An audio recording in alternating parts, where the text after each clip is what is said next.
Here in Nashville, even though the sun is setting, the heat wave continues across the country. It's no different here in Nashville, but the tune we're about to play in Music City, USA, it's not about the heat, it's all about speed. It's been a picture-perfect season for Ohio hero Sam Hornish, an Indycar star direct from the heartland who's taken the checkered 3 times and fulfilled his childhood dreams of the Brickyard, winning the 90th running of the Indy 500. If anyone in this series is hot, it's Sam Hornish. Who can challenge this All-American in red and white stripes? Enter Scotland's own Dario Franchitti, a Tennessee transplant that now calls Nashville home. He stole the checkered in his own backyard last year. Music City, USA. Home to Nashville Superspeedway. Home to the sounds and speeds of Nashville night. And tonight, it's home to the Indycar Series on ESPN.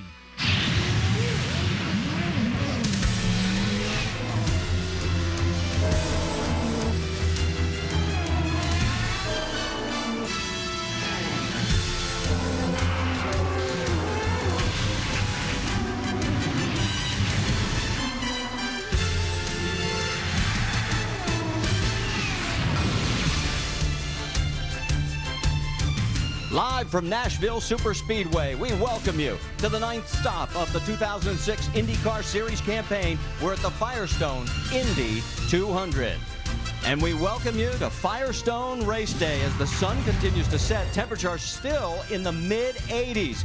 And boy, it's going to get hot out on the racetrack tonight. It has been very hot for one Sam Hornish. Hornish has been the hottest man on tour. He's looking to make it 3 races in a row. Last time out, it was in Kansas, just 1 race ago.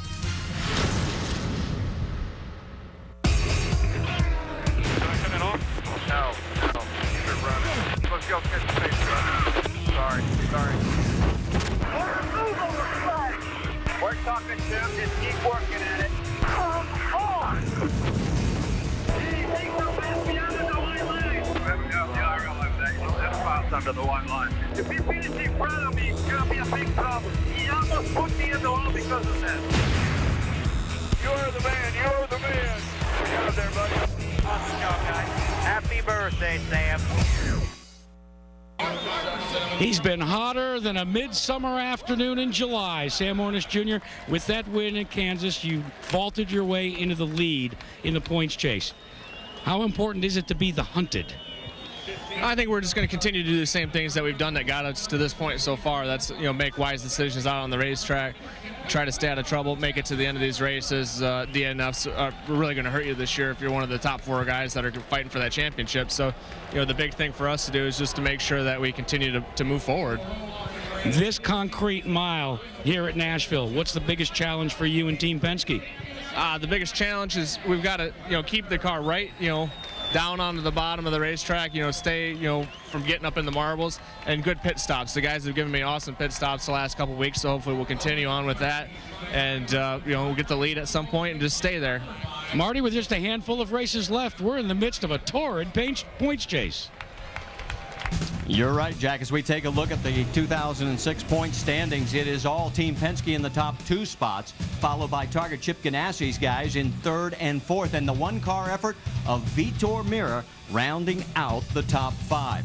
Now, Danica Patrick also been the focal point since last week's trip to Chicago by her father, TJ, seeking out information about a possible move to NASCAR. Well, our Dr. Jerry Punch had a chance to sit down in an extended conversation with Danica Patrick.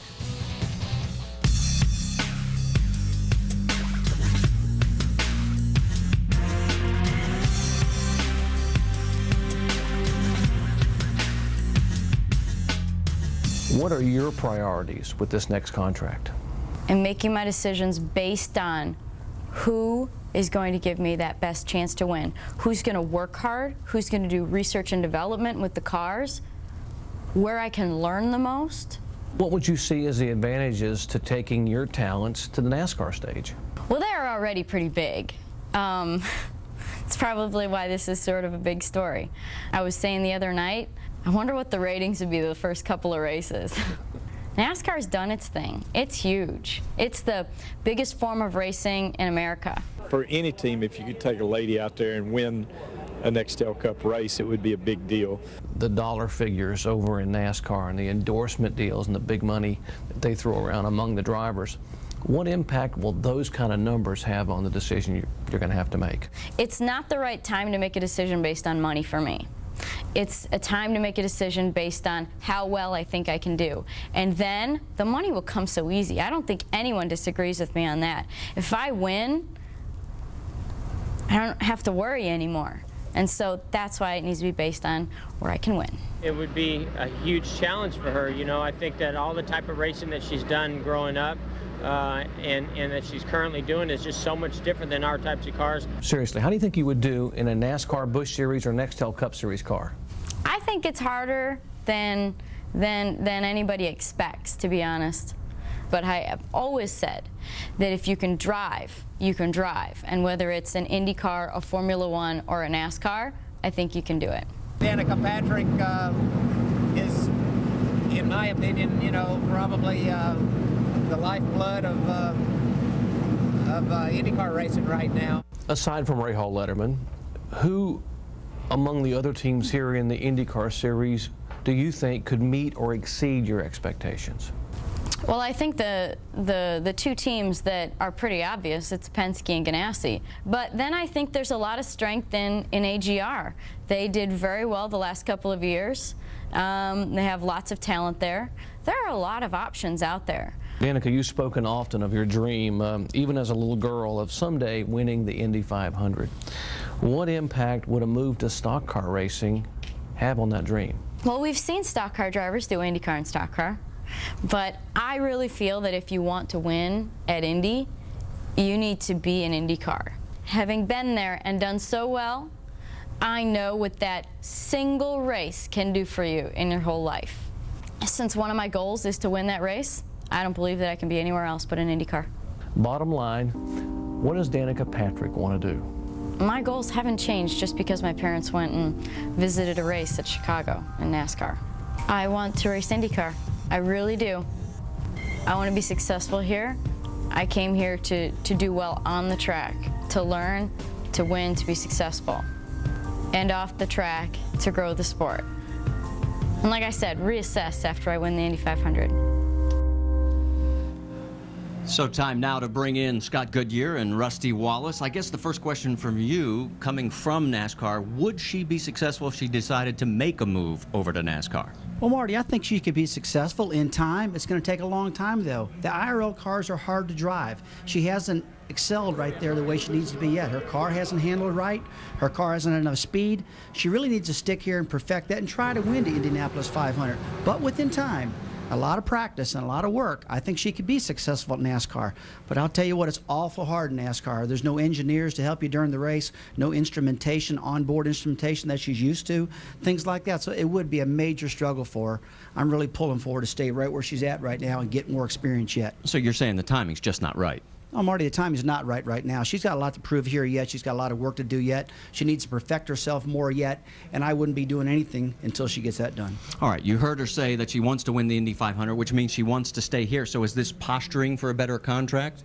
Well, Marty, I don't think it's different than any other athlete in any other sport. They want to get the best deal they can out there. Motor racing is a little bit different because it's about the equipment that you have. It's the car, the engine, the package that actually makes you go fast. So I think for her, she has to keep that in mind, not just go out for the money. And I think she mentioned that in the film clip that we saw. So for her right now, take the best shot that you can out there, but make sure you get a great equipment. Well, you heard her mention Chip Ganassi Racing and Team Penske as a potential move. What's really the reality? Well, those two teams, I think, in my opinion, are probably locked up. You know, great teams with great drivers. I don't see any changes there. She talked about Andretti Green Racing. Maybe that's one team with the 4 cars that you might see an opportunity there to be able to plug yourself into in one of those seats if one does come available. Well, in the recent past, over the last 9-10 years, there have been those that have made a successful transition from open wheel over to Nextel Cup. Obviously, Tony Stewart being the most successful with 3 open wheel wins and 25 and a couple of championships over on the NASCAR side. So now that we've caught you up with what's happened in Danica Patrick's world, when we come back, we'll get you caught up on everybody else that's going to be racing tonight as we get ready to go green here at Nashville Super Speedway.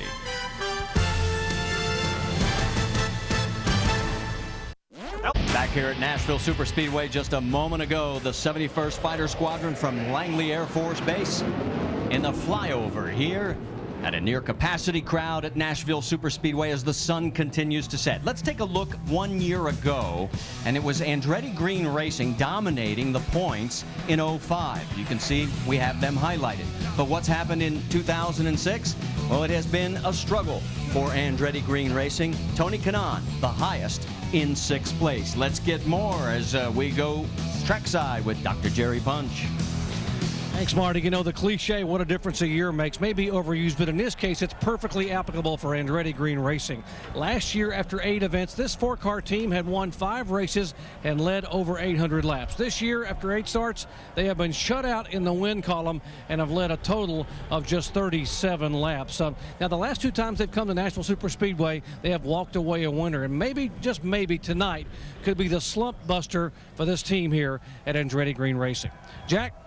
Well, Jerry, when you take a look at the top 5 in points, there is one little car out there, a single car operation, that is in 5th place. We call it the team that can. Vitor Meira and Panther Racing have persevered by mortgaging things, by selling off old pieces of equipment. But tonight, Vitor Meira comes to a racetrack that he really likes. In fact, this is a diminutive driver that has finished second oh so many times and is yet to be in victory lane. But here at Nashville Superspeedway, he's led more laps than any other driver that has not gone to victory lane in this field. Earlier today, they received some added injection of money. An associate sponsor has been added for the rest of the season. And Jamie Little, it's apropos that new sponsor is named Revive. Very good news for the Panther Racing team. Now, Dan Weldon, earlier this week on Wednesday night, he was at the ESPY Awards in Los Angeles where he was nominated for Driver of the Year. Well, he made it back here to Nashville just in time to capture his 4th career pole. Now, Dan becomes the first driver this season to win back-to-back poles. And with all of his bad luck he's had the last few races, I said, what is it going to take to stop this Penske domination? And simply said, he said, I must control the race tonight, start to finish. And Marty, no driver has won here at Nashville from the pole. That's true, Jamie. In fact, the winner in the past has always come from the 4th, 5th, or 6th starting position. Let's talk a little bit about, is tonight the night that one of these other teams besides Penske and Ganassi Racing breaks through for a win? Well, Marty, I really think this is a breakout night for Tony Kanaan. He was able to test up here and gain some valuable information about his car. Also, Vitor Meira, as you said, led a lot of laps. I think Vitor's on a hot streak right now. A lot of top 5s. Vitor can get the job done, too. So I'm looking at Vitor, looking at Tony Kanaan tonight, guys. Well, and Jamie mentioned about Dan Weldon, and he has slipped from leading the points after winning the first race of the year back at Homestead. He's now 4th. Is this a must-perform night, Scott Goodyear, for Dan Weldon? Marty, he even admits that. He says, I have to win tonight if I'm going to have a chance at winning this championship. You know, Penske and Sam Hornish, they do not make mistakes. He realizes that. He knows he has to be up front. A new engineer this year with Andy Brown. He's with a new team. They had a new chassis. I think they've done a great job so far. He's been fast at so many places, just has not been able to stand on the top of the podium with the exception of the first race. Well, we've got an onboard camera with Dan tonight. In fact, let's take you a lap from last night's practice session, the final time that these cars were on the track. Danny Weldon did a great job in qualifying. Watch the G-force going through turns 1 and 2, up over 4.5 Gs, and now down the back straightaway up to just over 200 miles an hour. A very rough track here, concrete surface, very bumpy for the drivers. 100% throttle around here if you want to go fast around this race course. And this racetrack is fun to drive, but it's very punishing on both the cars and the drivers. And it is an all-concrete surface. Let's talk a little bit about the Nashville Superspeedway, Rusty. Well, we've got a 200-lap race tonight. Our pit window's going to be somewhere between 65 and 70 laps. The racetrack is banked 14 degrees, but the key thing, guys, this is a concrete racetrack. We're going to see some high tire wear tonight. And this is, of course, the Firestone Indy 200. A little bit earlier tonight, capping off of a great promotion that the company has been running. In fact, let's take you earlier with Jamie Little. Well, Marty, it's the Firestone Indianapolis 500 Pagoda Sweepstakes. Now, a lucky fan gets a free trip to the 2007 Indianapolis 500 to party in the world-famous Pagoda. And who better than to draw the name than our very own Sam Hornish Jr., who won this year. And I know you're eagerly awaiting. Sam, draw the name out. Dig deep. Tell us who it is. Frank Catrone. Frank Catrone is... City, Iowa, not too far away from my hometown. Oh, yes, he's an Ohioan. Look at you. I think it was rigged. Sam Hornish Jr., he will be at the Indianapolis 500, and so will that lucky fan. Congratulations. Marty? And we send our congratulations to Frank Catrone as well. That was Jeff Simmons as we are getting ready. There's Tony Kanaan as we went. Thank you for watching Firestone Race Day with us here on ESPN as we get ready to light the engines and go for 200 laps here at Nashville.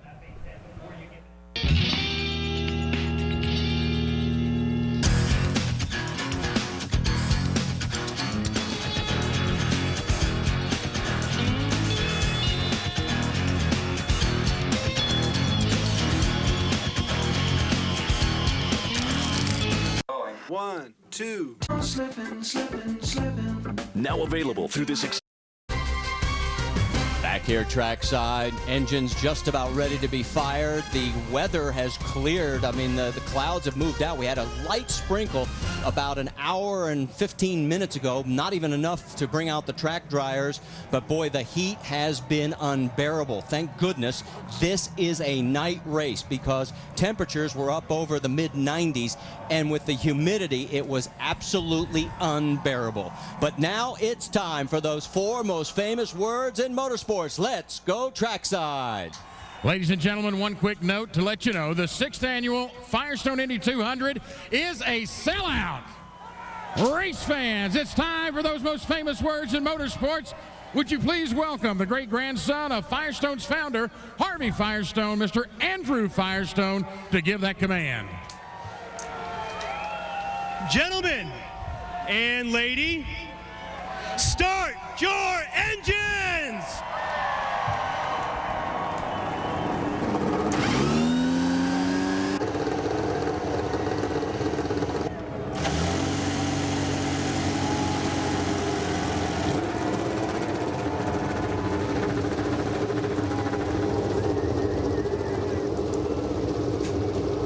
So all the engines apparently have come to life. At least that's the signal so far. Down on trackside, here is the temperature. 87 degrees, track temperature 100.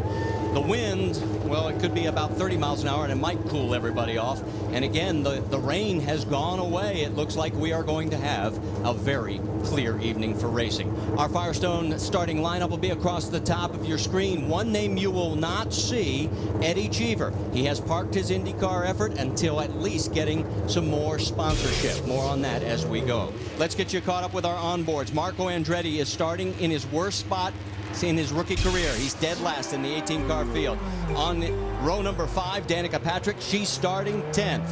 We also have an onboard with 2 cars in row number 4. First up, it'll be Scott Sharp. Right alongside, it will be the number 4, the revived Panther racing machine of Vitor Meira. Then we jump ahead to row number 3, where last year's winner, Dario Franchitti, has an onboard camera for us. And then all the way up to pole, you took a lap with him already around this 1.33-mile oval with Dan Weldon. Let's see if we can talk to Tony Kanaan. Rusty?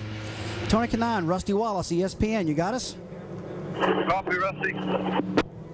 Tony, this is the first time on a concrete track this year for you guys. We heard you tested here. Is this one of the best cars you've had all year long, you believe? I think so, Rusty, especially in traffic. I don't think I'm fast enough on my own, but let's worry about getting front, and then we'll see what's going to happen. All right, do you believe the second groove is going to come in tonight, Tony? I see a little rubber getting built up there. Do you believe you can run too wide up here, especially in turn 3 and 4?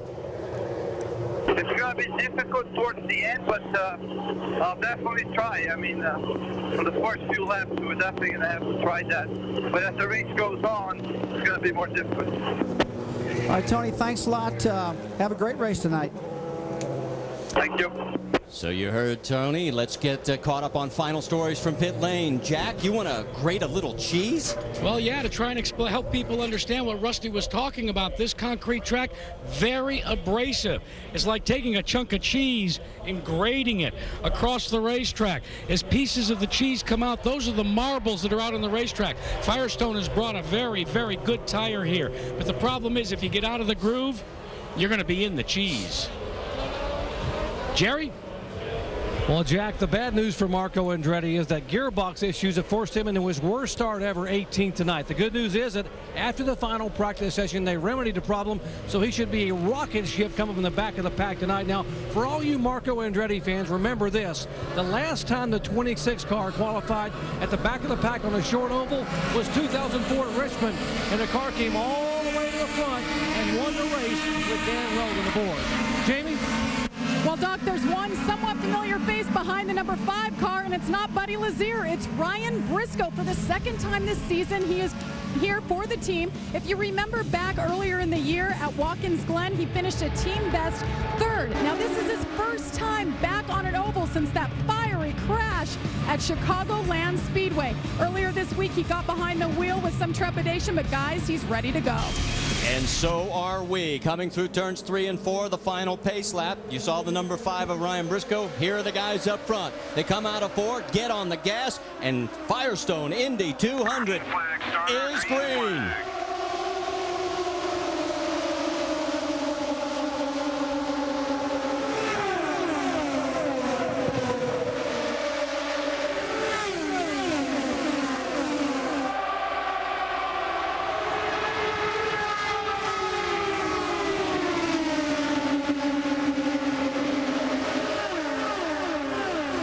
Just that fast. That's how the laps are going to fly by here. We had 3 wide in turn 1 on the first lap, and right now it is Dan Weldon, Sam Hornish, Tony Kanaan, and Scott Dixon. That's your top 4. You're on board with Vitor Meira. I could not believe that move Tony Kanaan made in turn 1 and 2, guys. 3 wide, topside in the gray, right rear tire, Scott, throwing dust up.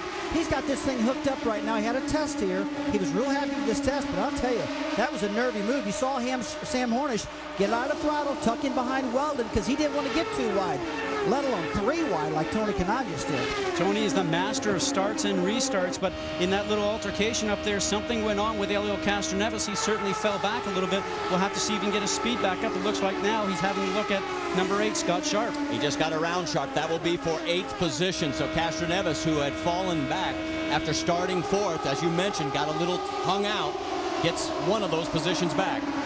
Now let's go back and show you what happened to Tony Kanaan on this start. Tony gets a good run on the outside. Now you see Sam Hornish up front, duck in behind Dan Weldon. Real safe move, but look at Tony on the throttle, right rear tire up against the wall, stays in the gas when he sees Helio having a little problem. Ooh, the touch right there, he makes it through. Let me tell you what, Scott Goodyear, that was one nervy move right off the bat there. Man, oh man, they call that a depends moment right at the very beginning of the race, guys. You got that right. And that gives you the reason also why we saw Elio Castroneves go back. Tony Kanaan, there's his numbers. Started 6, he's moved up to 3rd. But he is falling back a little bit from our 2 guys that are up front, Dan Weldon and Sam Hornish Jr. Weldon leads Hornish by 0.2 of a second, then it's 0.6 of a second back to Kanaan. The track's going to change a lot tonight, Marty. You know, this is a concrete racetrack. Scott, as soon as we rubber this track up a little bit, put more Goodyear or put more Firestone rubber down on the racetrack, it's really going to get a lot blacker. The front end's going to slide on front of the front ends are going to slide on the front of these cars. It's really going to change the handling a lot. This is the early stage of this race, guys. Get ready for some changing track conditions. Well, what ends up happening is because this track is really, it's concrete, but they had some rough spots on it, so they came along with a diamond grinder and ground the race surface and actually put some grooves in the race circuit. So as the race continues on, the Firestone rubber will start to fill in some of those grooves, and then the cars will start to change their handling just a little bit. During pit stops is when the drivers will have to relay the information to the teams and have the cars change for them during pit stops with either wings changes or else some tire pressure changes. 7th race this season out of 9 that Dan Weldon has led. It's the 2nd time he's ever led here at Nashville. Now, we have told you that Tony Kanaan got extra testing.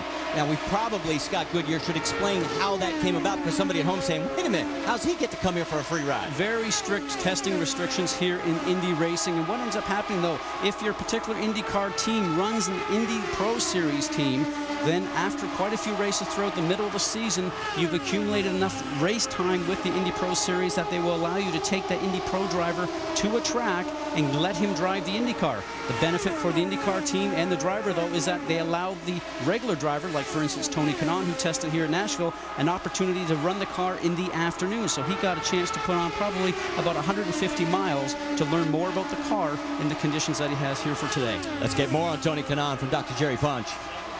Guys, when Tony Kanaan tested here, he tested with his protege, the Andretti Green Indy Pro Series driver, Jaime Camara, a very talented young man who reminds a lot of people of a young Tony Kanaan. And Camara said he learned a lot from Tony Kanaan in the test. Earlier today in the Indy Pro Series Nashville 100, guess what Camara did? On the restart at the beginning of the race, he took off past some cars and had a great finish. He's a quick learner from one Tony Kanaan. All right, thanks, Doc. As you can see, things are starting to heat up at the front. Sam Hornish getting a little bit closer to Dan Weldon. We had a chance to ask Dan about what it's like racing on concrete. It's a little tighter, this track, although obviously it looks open with the concrete, with the rubber going down the way it does. There's only really maybe one and a bit lines out there. So it's much better if you can start up front, and if you've got a quick race car that you can get through traffic in such a way that's not kind of hanging you out there on the high line, you should be good. That's a theory anyway. We just got to put it into practice. Did you like racing on concrete, Rusty? Oh, I love racing on concrete. I won 9 times at Bristol on concrete, a bunch of times up in Dover. I'm a big concrete racetrack fan. A lot of people aren't. They have a tough time getting used to it, guys. But I tell you, all the drivers nowadays, I think it's 50-50. Some like it, some don't like it. Guys, we just got news that Scott Dixon may have hit the wall. We're on board with Dario Franchitti. You can see the car directly in front, just a slight brush of the wall. Now, the car is probably walking itself up the racetrack, maybe some understeering. You guys call that tight in NASCARville. And I'll tell you something, he didn't want to take his foot off the gas because he knew that he would actually break the momentum going out through onto the straightaway. So he actually just paid the price and clipped the wall. Dixon is still running in 4th spot. We're going to step aside for a few moments as everything continues. Dan Weldon in control of this race. We'll take you side by side here at Nashville Superspeedway as we are working lap number 16 of 200.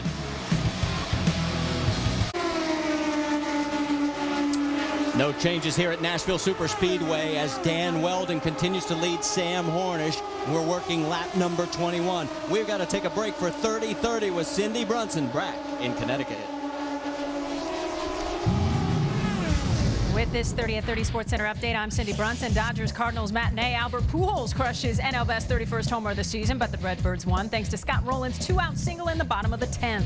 Kobe Bryant will be out of action for the next 2 to 3 months. He had minor surgery on his right knee yesterday. The Lakers All-Star will not be able to participate in Team USA's training camp that starts next week. And Barbaro's doctors say the Kentucky Derby winner had another, quote, very good night. Barbaro is battling an often fatal condition called laminitis. The next Sports Center comes your way at 11:30 Eastern. Be sure to check mobile ESPN for continuous alerts. Back to Nashville. And horsepower of a different kind as we hope Barbaro's recovery continues. We take a look as you see Dan Weldon and Sam Hornish Jr. running 1-2, and they've opened up a little bit of ground over Tony Kanaan. Now, we have mentioned, as you're on board with Weldon, the winner of this race has always come from the 4th, 5th, or 6th starting positions. Well, 4th was Elio Castroneves on the grid. He's now running 7th. And as we see there is Scott Dixon. He's moved into 4th place, and we saw him brush the wall a little bit earlier, Rusty Wallace, but this has been a rough weekend for him. It really has. When he showed up at the racetrack, they had a lot of problems. They didn't get the car handling. It broke, had a lot of problems with it. Then they rolled it out for qualifying, and as soon as they went out to qualify, the car come flying by the start-finish line. The engine started misfiring real bad. They brought it back down pit road. They found out they had lost a sensor in the back of the car. They hurry up, unbolted the back of the wing, put a new sensor on, got the car back out on the racetrack, Scott Goodyear, with like 6 minutes to go, and put that baby in 3rd position. So the moral of the story is they got their act together, they know what they're doing, but he didn't get much practice out there on the racetrack. So I believe that brush with the wall probably happened because he just doesn't have the car handling the way he wants it. Although, we're watching a time in scoring right now. These cars are all running like 23.4-second laps around 200 miles an hour. The top 4 cars are hooked up and flying. and Scott Dixon's one of them. The thing that worries me, though, Rusty, right now, and you know the kind of forces that go around a corner here, over 4.5 Gs, we saw that earlier on, and the thing that bothers me right now is that he pancaked the right front and the right rear. I'm wondering if there's going to be some damage to the car, not only in the suspension, but possibly the bearings. And you know, we had problems here last year with cars with bearings. The high G loads in these turns here, will he make it to the end of the race? That's my question right now. We'll have to watch to see. Well, let's get more from Jamie Little. She's in that pit. Well, Marty, I agree with Scott Goodyear. I mean, I think Scott Dixon right now is wondering the same thing. Can he make it to the end? He didn't make it through one practice or qualifying yesterday with all the answers. The final practice that was 30 minutes, he pulled the car in 10 minutes early and parked it. And I said, what's wrong? He said, simply, we're slow. We have Weldon set up. I don't know what's wrong. We can't figure it out. The car is slow. And I asked him what happened when he just pancaked the wall, and the team said, Scott said everything is cool, nothing's wrong, so we'll have to wait for the first pit stop. All right, thanks, Jamie. He continues to run in fourth, 2.3 seconds behind our race leader, his teammate, Dan Weldon. Now, when we come back, we'll go up to speed. We're going to go side by side right now as we're working lap number 30 of 200 here at Nashville Super Speedway.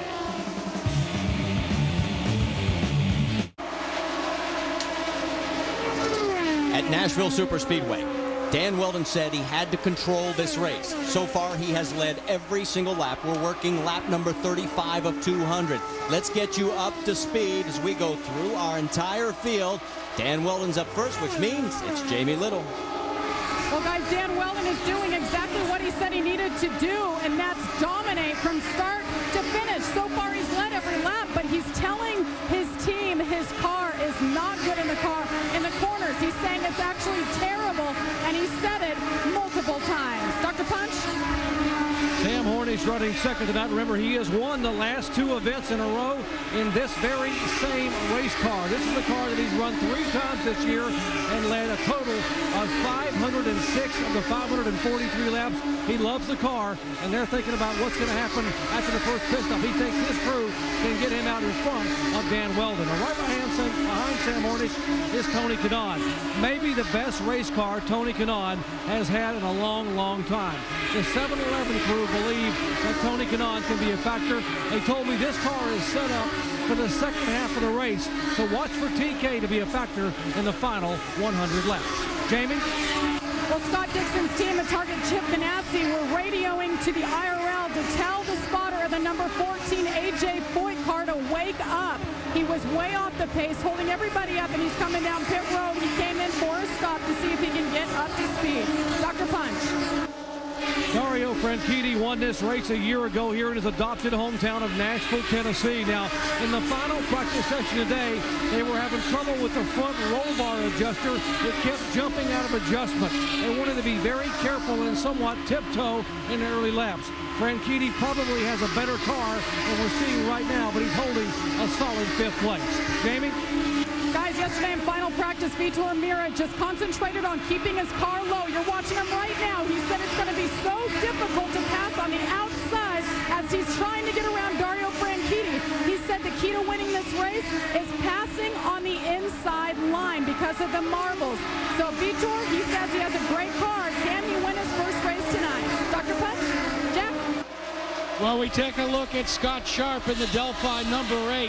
Forgive Scott Sharp if he's still learning about his car. Last night's practice session forced their team to throw all of their setups out the window.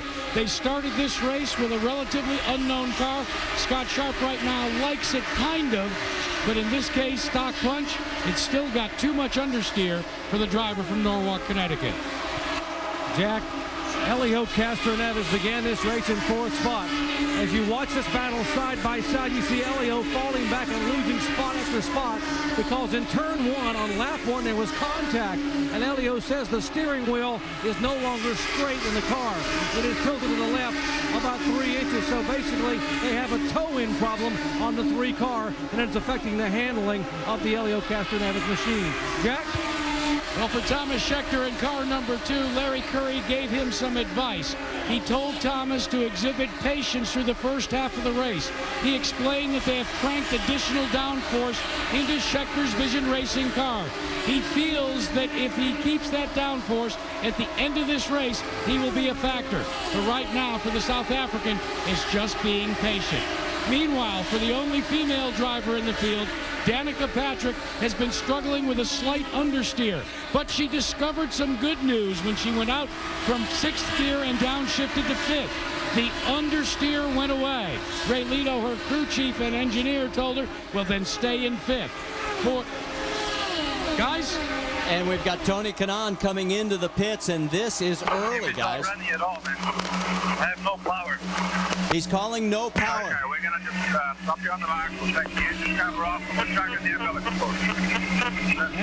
As you listen, that is Kim Green talking to his driver, Tony Kanaan.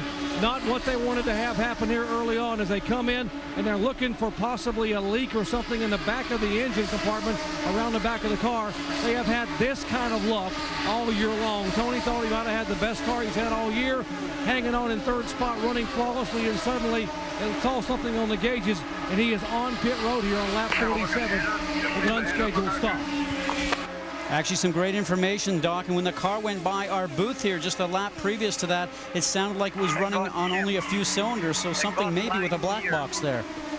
His best finish this year, 3rd at St. Pete and Motegi, and Dan Weldon's, whoa, that's a twitch because of the slower traffic in front.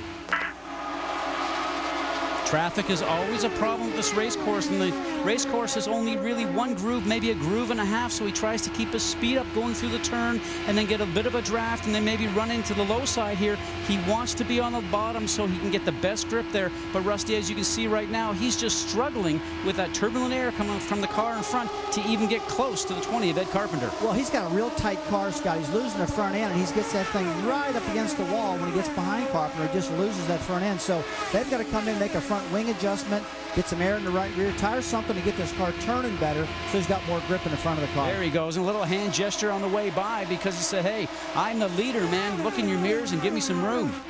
It has not hurt him as far as his lead over Sam Hornish, because Hornish is dealing with all this traffic as well. We're going to go side by side. That's Ryan Briscoe as Dan Weldon goes underneath him and puts him a lap down. That means we have 13 cars on the lead lap here at Nashville. Don't forget to tune in next Sunday, July 23rd, 1:30 Eastern on ESPN. The IndyCar Series heads to the Milwaukee Mile for the A.J. Foyt Indy 225. That's Sunday, July 23rd, 1:30 Eastern on ESPN. In case you're just tuning in, let's get you caught up on what's happening with the race summary. Dan Weldon has led from the get-go all 55 laps. That's what he said he needed to do. And Tony Kanaan got a quick start. He was up to 3rd in the early go. Helio Castroneves had contact with another car, had to back up a little bit, and now he says he's got a steering problem. Marco Andretti, dead last at the start, has moved up to 12th position. But Tony Kanaan's day looks like it is over as the engine cover came off just a few laps ago. Back to our leader, Dan Weldon. He turned the fastest race lap on lap 43 at 2:02.1. If that's qualifying, guys, that puts him 4th on the grid. Yeah, I couldn't believe it. As the cars were going, they were getting faster and faster. In fact, the 9 fastest laps came right after lap 39, guys. As we see pits right now, Daryl Franchitti is in. Let's go to Jerry Punch. Last year's winner, Dario Franchitti, first scheduled pit stop of the day. They wanted to come in about 3 or 4 laps early. Remember, he had a little bit of a problem with some of the front roll bars. The car with a bit of a push early on. It will make a slight air pressure adjustment. As you watch some of the Target Ganassi cars coming down, they hold Franchitti for full fuel as he leaves. Let's head to Jamie Little. Well, Dan Weldon, your leader in the pit box. Full fuel. They're going to make a slight adjustment on that front wing. He was complaining of his car in the corners. He said it was terrible. It was pushing horribly. And it's a full stop for Dan Weldon.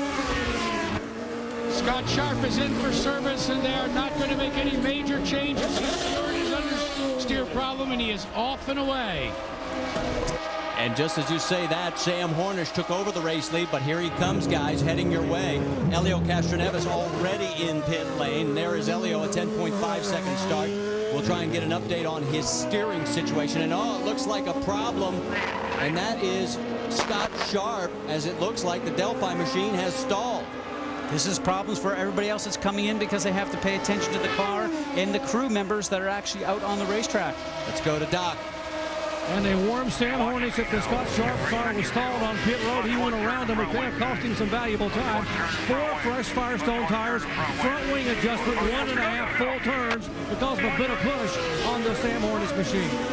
And a good stop at 9.4 seconds. So we'll wait for everything to cycle through. You're on board right now with Scott Sharp. And this is just going to cost him any chance of getting back into the battle tonight. Jack? Sometimes a pit stop looks nominal, guys. In this particular case for Scott Sharp, they were filling it with fuel. They did not keep the revs up high enough. The fuel pressure dropped down, and the car starved for fuel. They're out of methanol despite the fact that they got a full 30 gallons in the tank. They're going to have to restart this car. All right, thanks. As you see Scott Sharp still in the pit lane. You know, he is the last guy, the only guy to lead a lap since lap 135 at Texas, except for Ganassi and Team Penske Racing. You know, one thing that's amazing what you just said there, Marty. But one thing I noticed a little while ago, that Weldon and Hornish, they made almost the identical front wing changes. 1.5 turns in the front of those cars. They're both running so close, bumper to bumper out there, and they made the same changes. So you can tell they're doing about the same thing, Scott. The front ends are tight. They're losing the front ends. Problems for Buddy Rice. We saw him slowing, and now he is into the pit lane. In fact, he looks like he's on the backstretch, which is a long way to go. This could bring out our first caution here at Nashville because I don't think he's going to make it. And yes, the yellow is out here on lap 64. So Dan Weldon, who had retaken the lead after the pit stop cycled through, had a 1.5 second lead over Sam Hornish. That will go away as everybody will tighten up. So while we wait for the field to bunch up, we'll go side by side. Weldon still in control. Sam Hornish, Scott Dixon, Vitor Mira, Dario Franchitti. That's your top 5. Back here at Nashville Speedway, we are under our first caution. Dan Weldon has led 64 of the 67 laps, and we've got our Indy Vision pointers pointing out where everybody is. We'll take you through the top 5. Behind Weldon, it is Sam Hornish Jr. He started second. He is still in second place, but there is lap traffic between him and the race leader. That is Marco Andretti. In third place, it is Scott Dixon. That's where he started the race. That's where we find him right now, as he's a little bit further back in the field. There's Tony Kanaan going by. He also several laps down. More on Tony in a moment. In fourth place, Vitor Mira started 7th and has moved up into the number 4 spot. Looking very good with the new sponsorship, as we pointed about. A little extra money always gets you pumped up. And in the top number 5 spot is Dario Franchitti, the man who won this race. Last year, he's right behind the number 4 of Vitor Mira. Now, if you were with us earlier, you know that Tony Kanaan has had problems in the pits. He's back out on the track. Let's get an update from Jerry Punch. Marty, we told you that they've had some terrible luck here, and you see Eric Cowden, the chief engineer, who's been so good the last couple of years. Here's what it looked like just moments ago. Kanaan was running in third spot, shifted on the racetrack, and said the power went away. They brought him in. Exactly what Scott Goodyear thought it might have been was the electronic black box. They changed it. They changed it again. The Honda engineers were here working with the team trying to decipher the problem, and Eric Cowden was trying to figure out what it might be. They ended up changing all the spark plugs in another box. Now the car's running okay, but they lost 17 laps in the pits, and now Tony Kanaan can just go out and make some laps and try to get some points. Jack? Jerry, a similar situation for the former Indy 500 winner Buddy Rice, and Rahal Letterman's Racing's bad luck continues. Buddy Rice had a problem throughout the course of the race where the engine would shut off momentarily. They came down here onto pit road. They changed what we call the ECU, the brain box. They changed the batteries. Still could not get any power to the race car. Buddy Rice just was informed that he might as well get out because they have been unable to troubleshoot it. And we now have another car going behind the wall as well, fellas. The 8 car of Scott Sharp. Remember, he had the fuel pressure problem, and now he's done for the night as well. Yeah, and he's 7th in the points, and this is going to hurt him badly because right now it shows him in 16th spot. But remember, Kanaan is still out there motoring around, so he'll probably end up 17th in the field. Let's talk a little bit about Buddy Rice's teammate, Danica Patrick. Right now, she has moved up to 7th, Rusty. Well, I'll tell you what, she's been in the running in the top 10 throughout the day. I'm pretty impressed with her. Danica's worked real hard in her car. She's really focused on it, and all the NASCAR controversy aside, she's still kept her mind focused on this car. she hasn't fell off at all, Scott. I've been real impressed with that. She's been staying up there. Lap time's been real consistent, keeping herself on the lead lap. It's a good run by her.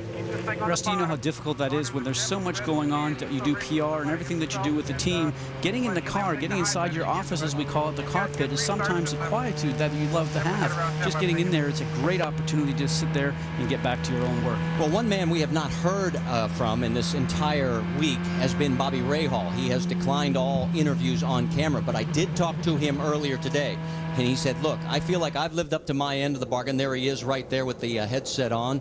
There is Bobby. He said, I feel like I've lived up to my side. I hope that she stays. I want her to stay. I think it would be a bad move for her to go over to NASCAR. And I asked him about next year. What's the plan? He says, well, I can tell you I will definitely field 2 cars, but there's no guarantee on the 3rd. Yeah, but Marty, one problem that Danica's got, Bobby's been kind of running all over the country. He hasn't been with this team at the racetrack, in the gutter, so to speak, with these guys, and that's bothered the team. They want their owner with them all the time, paying attention and doing all they can. Bobby feels, hey, look, I got good leadership down there. These guys got it covered. That's what I pay him to do. I can move around and handle my other business ventures if I need to. But you know what? That's not the way Danica and everybody sees it. They really want him at the track. Well, and you're also referring to 17-year-old Graham Rahal, who is going to be going over to Europe next year. And one thing that Bobby also said was that Graham may run some Indy IRL races next year. As we're getting ready to go green, let's see what happens here.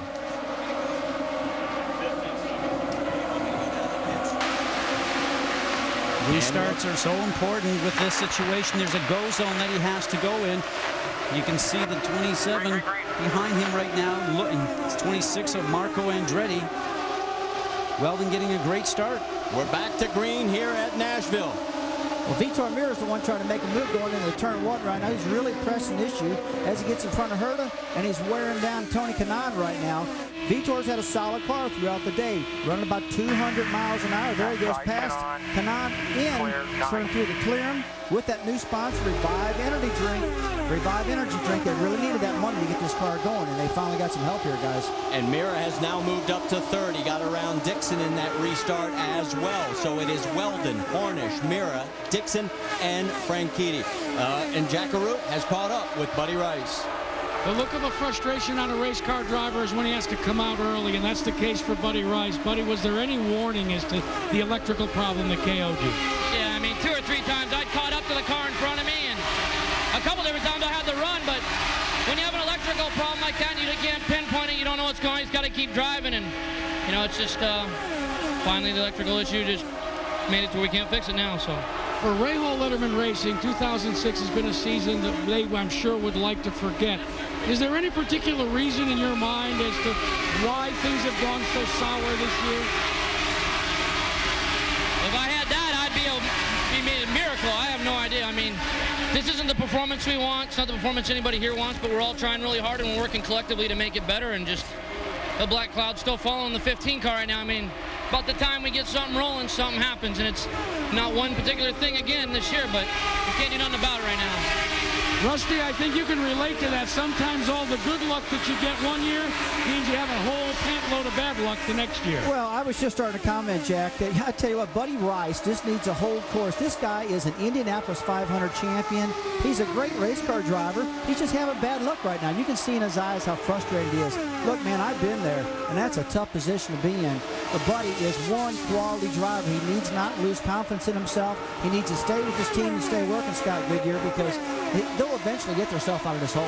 Remember, it's not just one driver on that team that's having the problem. I think we have to continue to point out that they changed chassis brands in the middle of the season. They went away from the Panos chassis, went over to the Dallara chassis, which everybody else is using in this series right now. They are really starting from ground zero to move the car forward to it can be in a competitive state. And you know something? You can't say it's the driver, the engineer, any particular crew member. It's just something that they have to catch up with by the end of the year. All right, guys, we're being told that Dario Franchitti had a moment out on the racetrack. Let's take you back. You're on board with Franchitti. Oh, this was the front stretch action we just saw a second ago. The two of Thomas Scheckter right up in front trying to get past Herta, who's just in front of him. He probably didn't know that Franchitti was starting to work the low line on him. Came over and just sort of moved him over on the racetrack. Could have been very dangerous if those tires had touched. You know, we talk about how close they get, and that might not look too close in, say, a NASCAR stock car term. But I'll tell you guys, if you hook one of these wheels on these cars, as you saw earlier, that Ryan Briscoe crash in Chicago last year, that thing could send you out of the ballpark. So when they get that close, trust me, it's a close moment. And now we saw a lot of this racing earlier at Homestead where Castroneves and Weldon ran side by side, Marty. They could actually bump side to side with the wheels and tires and got away with it. But boy, when they put one of those tires inside between those two, that could be a disaster. Back on board with Dario Franchitti as he continues to run in 7th, as his teammate is Marco Andretti. Now Marco is in 10th, but he is 1 lap down. Remember, he started 18th. Now, a little bit earlier, he was talking about the condition of his race car to his team. We picked it up on the radio. Maybe we need to take the front wing next stop, and then I'll just play with my tools, because right now we have 2 problems. So we're neutral in 1 and 2, and we're pushing in 3 and 4? It's a handful. It's a handful. And I spoke to him after the drivers' meeting. He said, we've had some problems this weekend. The car does feel comfortable, but it's just not going very fast. We tested here very well. I was very enthused about coming back here, and I think he is one of the best young American drivers to come along in a long time. And, you know, he showed his stuff earlier this year, and they'll be more competitive maybe when they get to Milwaukee. One thing we know for sure, this cat knows how to drive. He's a good driver. What he did at Indy was just unbelievable. It was fabulous. I really thought the guy was going to win the Indy 500 to the last car length, just like everybody else did. But little controversy throughout the year, little stuff he had at Watkins Glen and things like that. But he's feisty, dude, man. He gets fired up. He gets all excited. He gets in there, and when he doesn't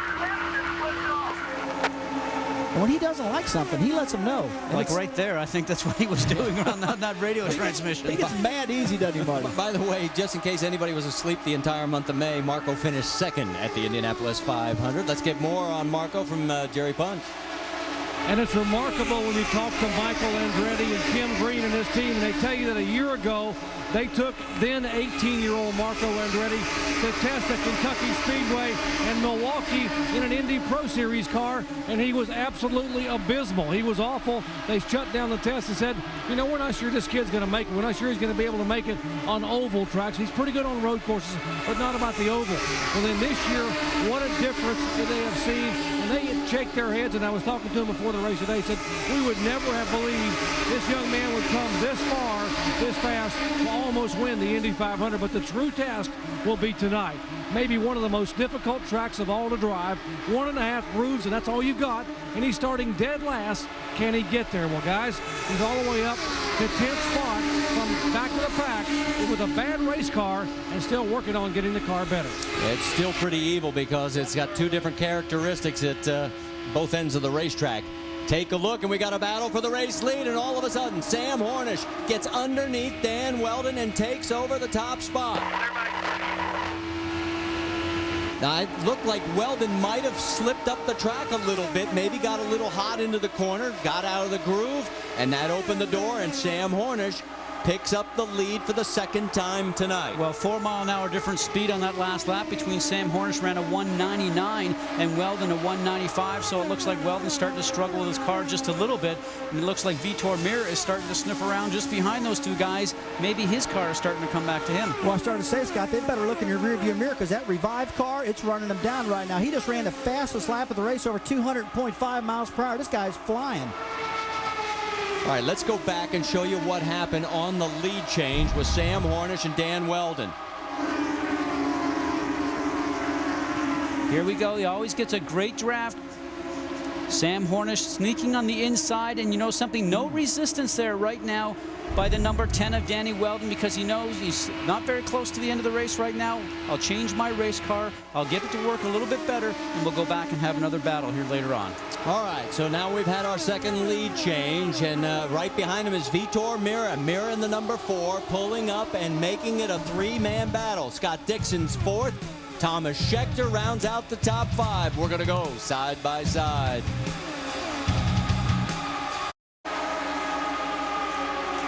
Well, I'll tell you the great thing about side-by-side, you didn't miss a thing with all the lead changes. You won't miss a thing on Sunday Night Baseball, presented by Taco Bell at 6 Eastern. We've got the Mets versus the Chicago Cubs. David Wright, yep, he's going to lead the Mets as they try and wrap up their first series after the All-Star break.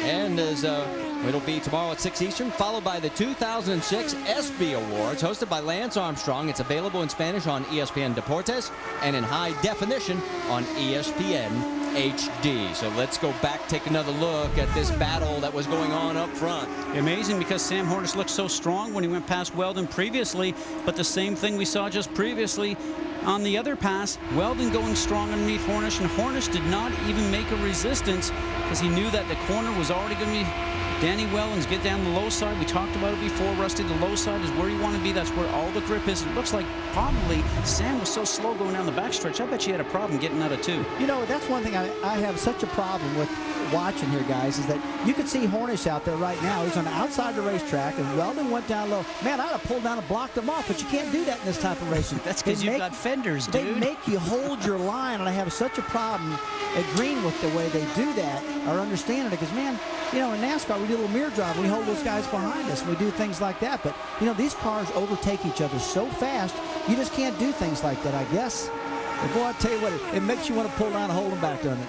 Well, we've just passed the halfway mark, and Dan Weldon still in control in front of Sam Hornish and Vitor Meira.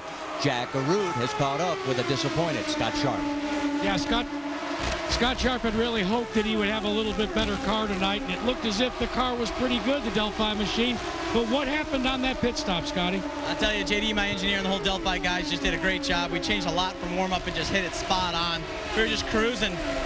Came in for a stop, routine stop, left aggressively, and then all of a sudden, it's like about 3 pit stops later, someone just hit a kill switch and it shut off. So this point looks like the fuel pump died, or maybe the drive to the fuel pump, really not sure, but just all of a sudden no fuel pressure.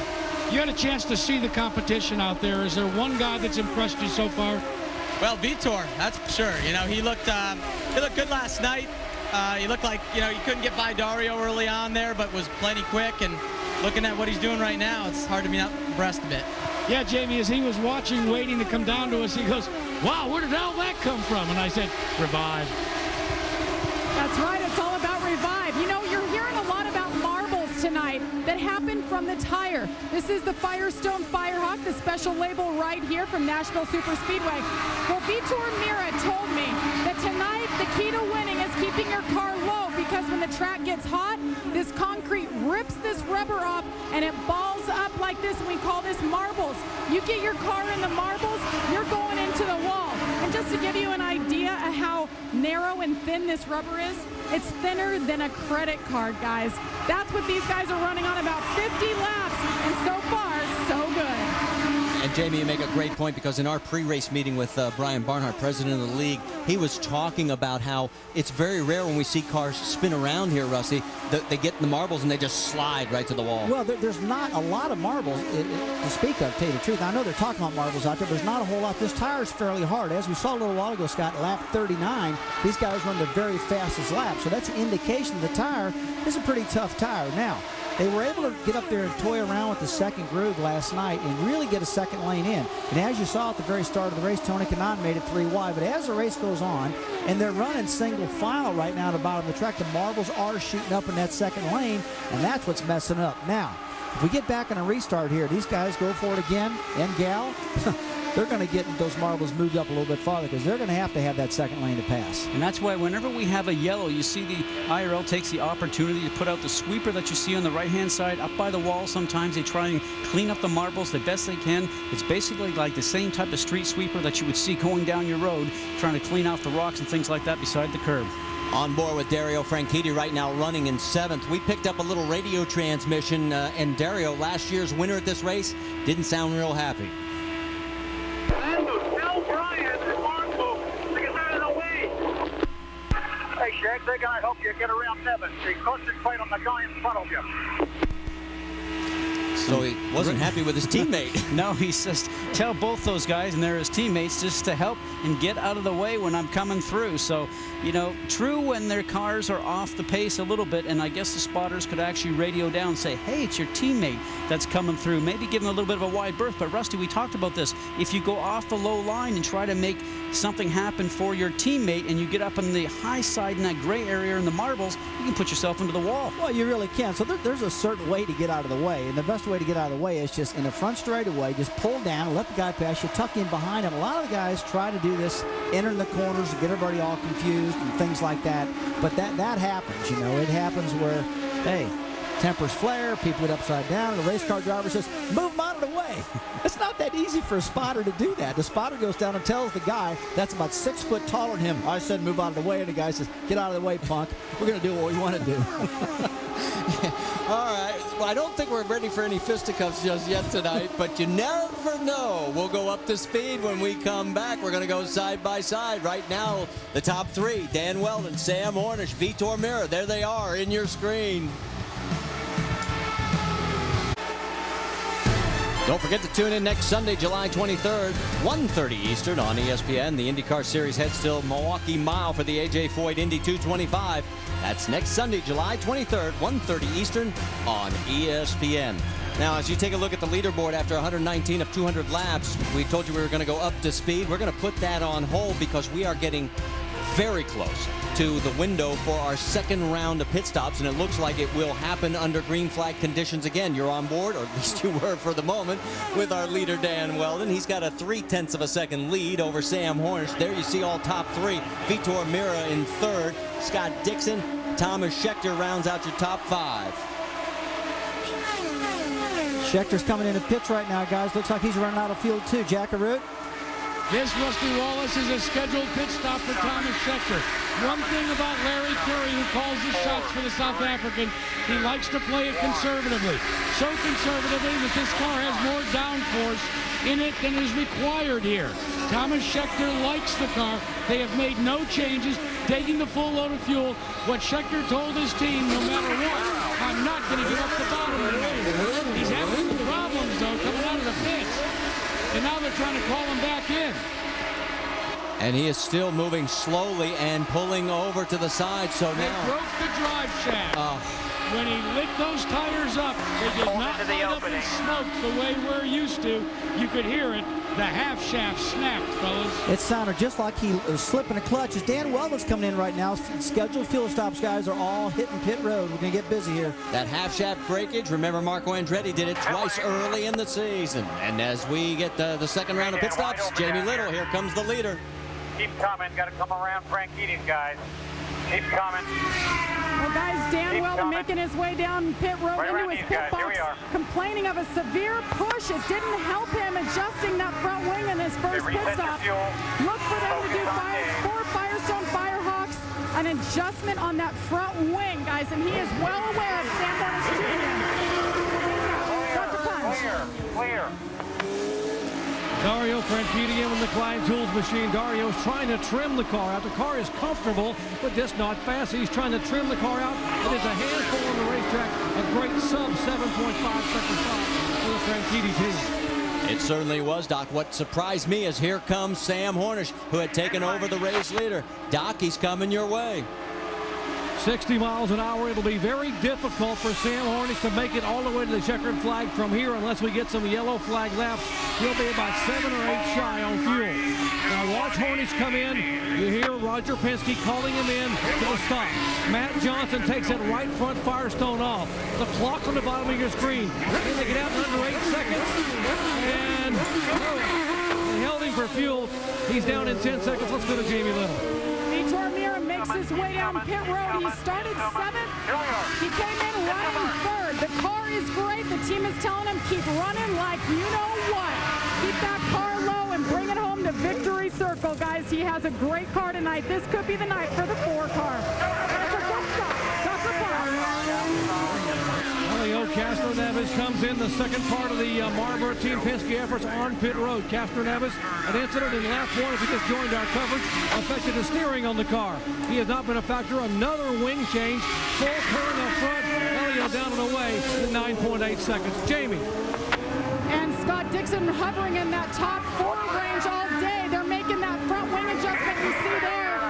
And Chip Ganassi Racing has been flawless on their stops. Guys, In fact, Mira and Dixon both picked up the race lead as we cycled through, and right now you're looking at Koski Matsura, who has stayed out, and Matsura is now the race leader. And this is important right here. Look out! The right rear looks like it has just sheared, and Sam Hornish is done. There'll be no three-peat. Our second yellow comes out. Roger Penske and the team are probably wondering what happened. That was very interesting because Vitor Mira actually got out of the pit lane just in time to actually get up on the racetrack and in front of Sam Hornish going down into turn 3. And then Sam was trying to get a bit of a draft going through turns 1 and 2. There was no contact by the cars, but it did look like something had broken on the right rear of Sam's car coming out of the turn, or he just got high in turns 3 and 4 and got some of those marbles on that right rear tire. Let's watch here.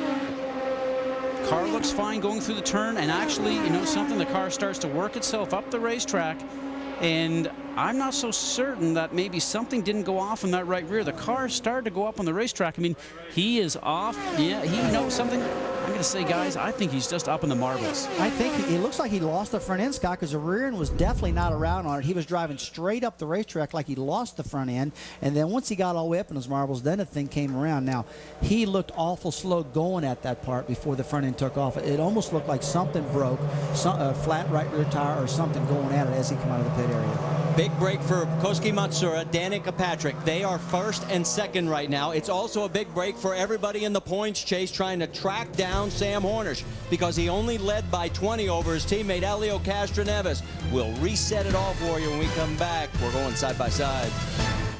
That sound you heard is Danica Patrick. She's trying to drag race with Kosuke Matsura down pit road, holding on to 60 miles an hour. The last of your leaders have now pitted as Mira and Weldon have pulled on to pit road as well. So, Jamie, we have completed the cycle, as they say, but for some of these drivers, it was under the luxury of caution.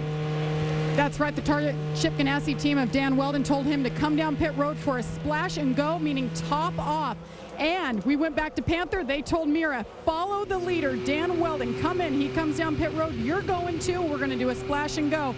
Guys, they're putting everything into this with Vitor Mira. This would be a huge night for the Panther racing team. Dr. Punch. Down in the Sam Hornish pit, Roger Penske, who owns the car and calling the shots. Roger, you watched the replay. What happened with Sam? Well, it looked like he came up and got behind Mira after the stop and tried to get around him on the outside, coming off a 2, and got into the gray stuff, got up into the wall. Just unfortunate, but you know, fresh tires and full tank of fuel. Just unfortunate it happened. With the points race so critical, will you be able to repair the car possibly and getting back out? Do you have a shot at all? No, we're out for the night. We just have to focus next week. It's a tough break for us, but you know, we got more races to go, and Weldon was running a heck of a race. All right, thank you, Roger Penske. Let's check in with Jackaroo. Well, we caught up with Thomas Schechter. Thomas, any warning on that snapped half shaft? No, we were running a great race, and I just want to thank everybody at Vision, our associate sponsor, Rock Republic, and it was just a great run for us. Everybody did a great job, and you know, sometimes these drive shafts go. I've broken them when they knew, and I've broken them when they had 10,000 miles on it. So it's just racing. I just thank everybody at Vision for giving me a good car this race. Fellas.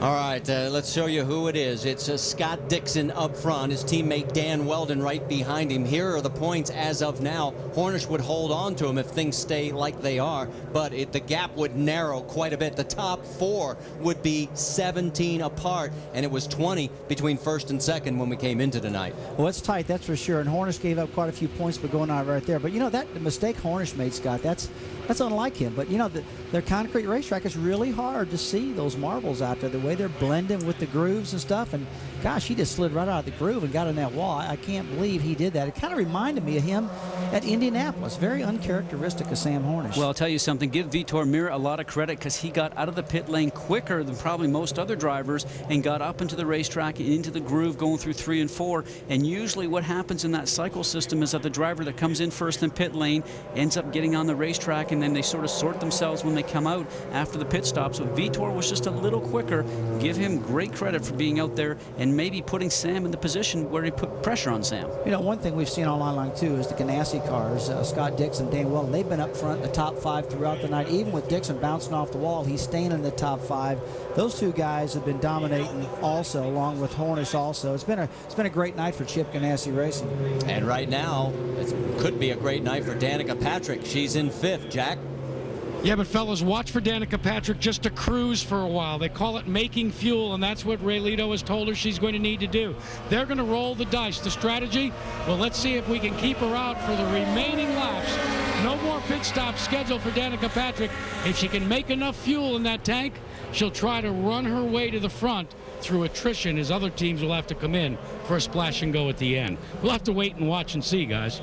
Well, as you just got handed a stat from Russ Thompson, our statistician, this could be very interesting, this strategy with Danica. Well, you know, with Mira and Weldon, they went in, and now this last stint, they went on 66 laps, and now they've topped off at 133 with 67 to go. And the more yellow laps that we run, the better off that we have for these guys. So maybe Mira and Weldon might not even have to come into the pit again. You know, it's really hard to tell, though, Scott. You know, they got that mixture. They got that mixture knob up there, lean rich. They can do a lot of things. They pitted on lap 58 the first time, then went to lap 124, 8 more than what they were probably supposed to.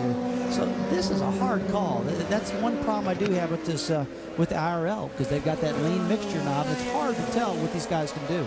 You saw the capacity crowd, the shot with the full grandstands. They have definitely gotten their money's worth tonight as we're getting ready to go back to green flag racing here after our second caution flag with points leader Sam Hornish now on the sidelines.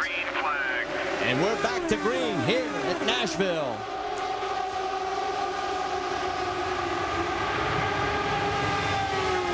A great restart for Dixon. He's opened up some air. And Tony Kanaan moved right down out of the way. He knows he's 4 or 5 laps down, 6, whatever it is. He got out of the way, let Vitor Miran around outside of him, let Dan Weldon on the outside. Good piece of drive. And hey, look, when it's not your day, it's not your day. And he's doing a good job getting out of the way to let those leaders get going.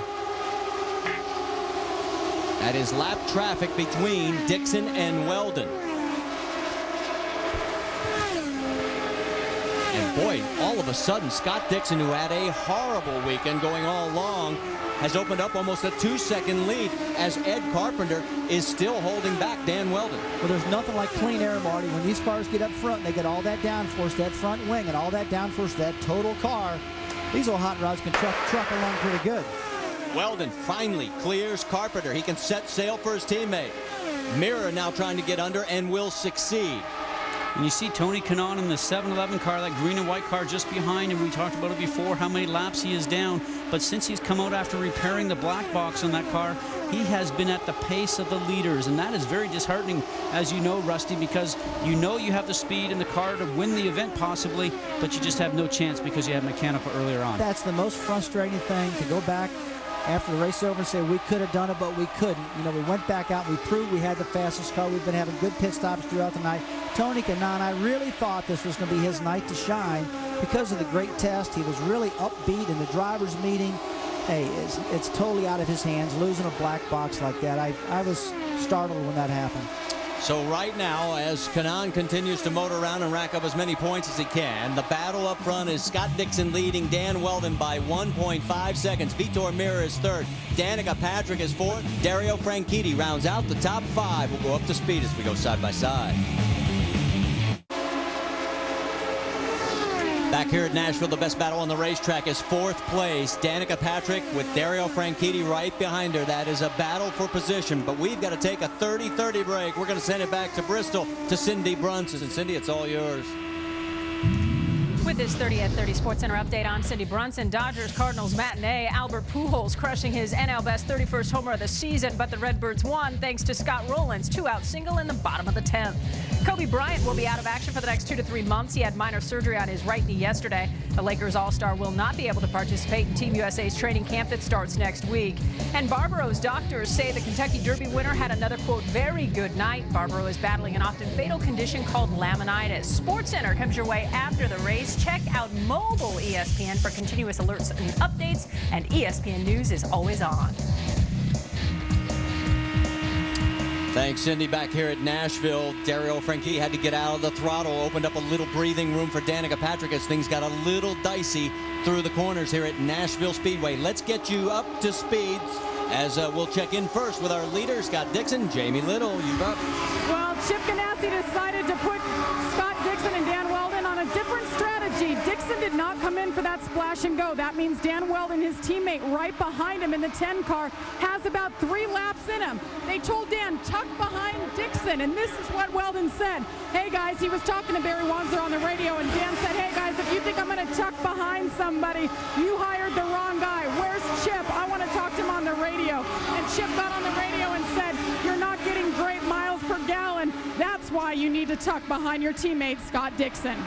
Now behind him is Vitor Mira and the team that could. The Panther Racing Revive Drink car is on a roll tonight. He's been in the top 4. Once again, we can't say it home enough. This guy has been in the Indycar Series for 4 seasons and has never brought it home to victory lane.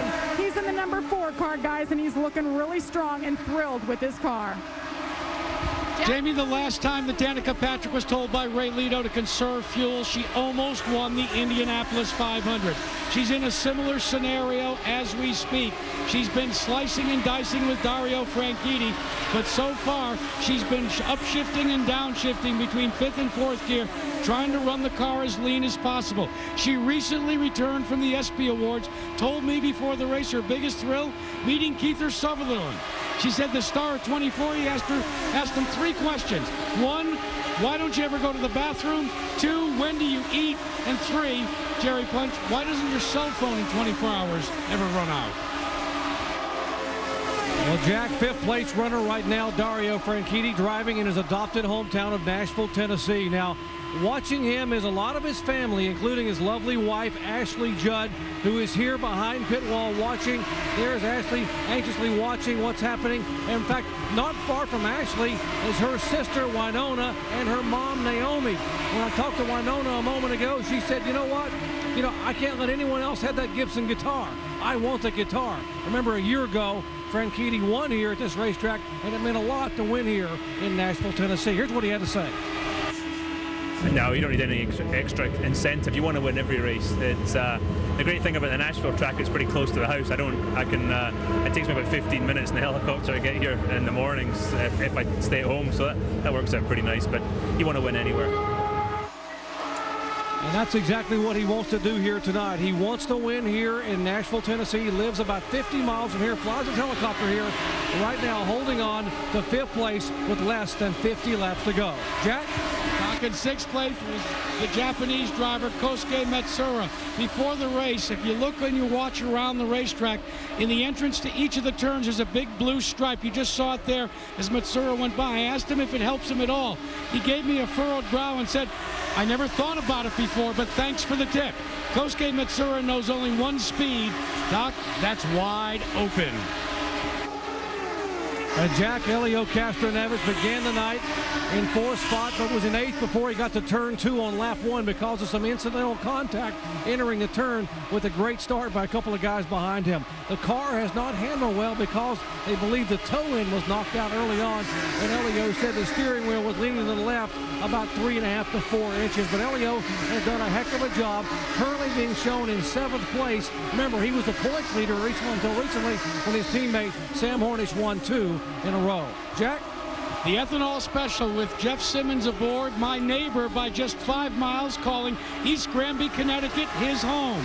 This is the first race that Ray Hall Letterman Racing has brought out all the trick stuff. All the kits are on all 3 cars for Ray Hall Letterman Racing. It's made a big difference tonight for the ethanol special of Jeff Simmons as he runs in the top 10. Guys? And that takes us through the top 8. We're jumping in because Dario Franchitti has had about enough of Danica Patrick. This is what happened on the radio.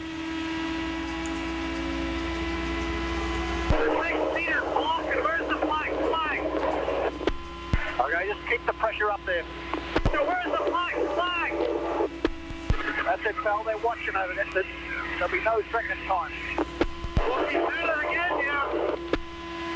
All right, so obviously he thinks that she is blocking, and in the driver's meeting we heard Brian Barnhart say Absolutely no. And we've just got a yellow coming out here. Our third caution. Here's the replay.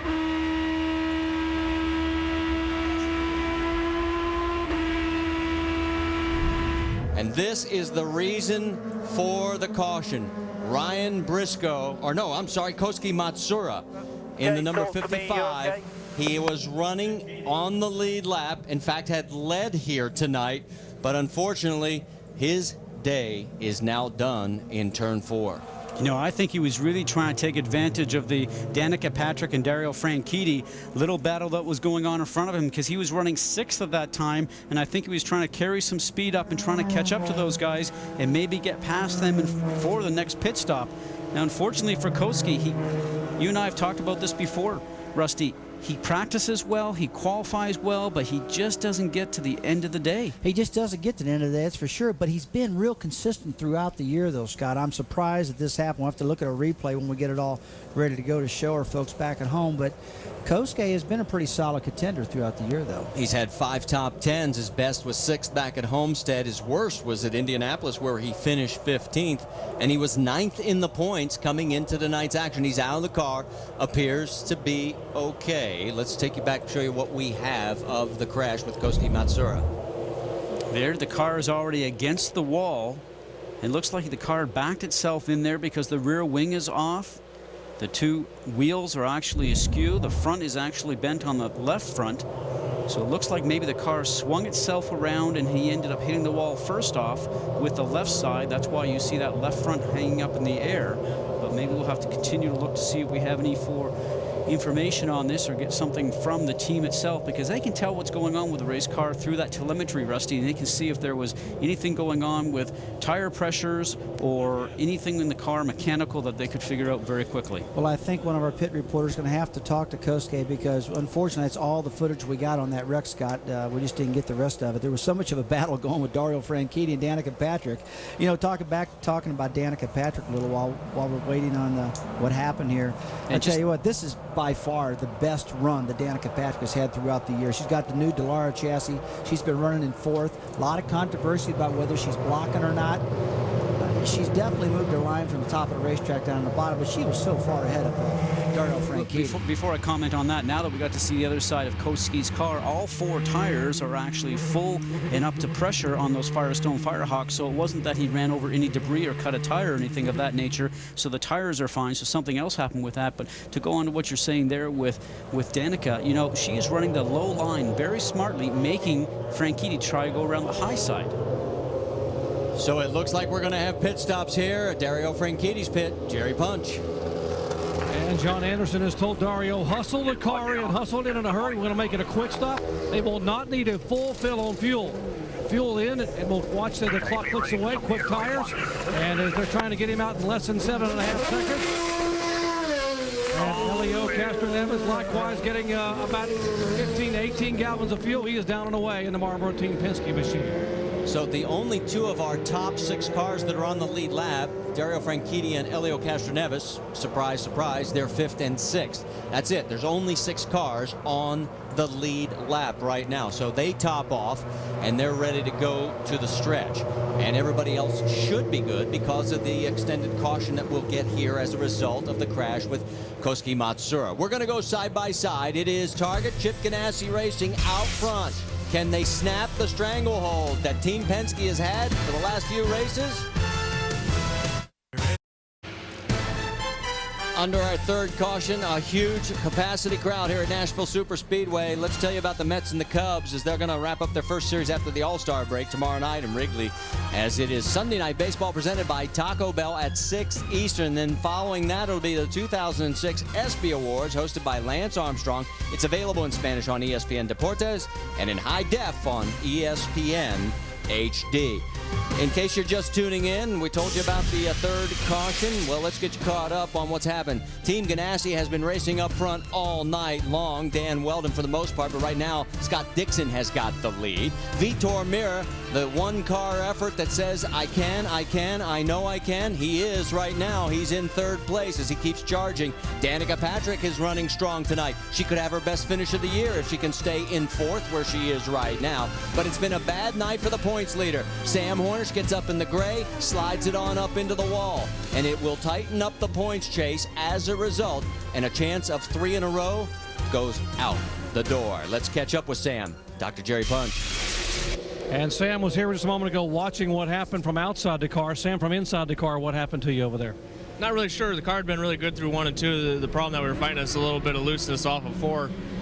So we came in, made adjustments, and the car was pretty good, and just went out there. And I know it was only the second lap on the new tires, so they might have been a little bit cold, and just went in there and tried to get a good run on Vitor to come off the next corner, and just it never turned. The car just went straight. So it was really unfortunate for the team, but I guess there's nothing I can do about it now. I'll just have to keep working hard at it and see if we can get this points lead back and continue to be strong for the rest of the season.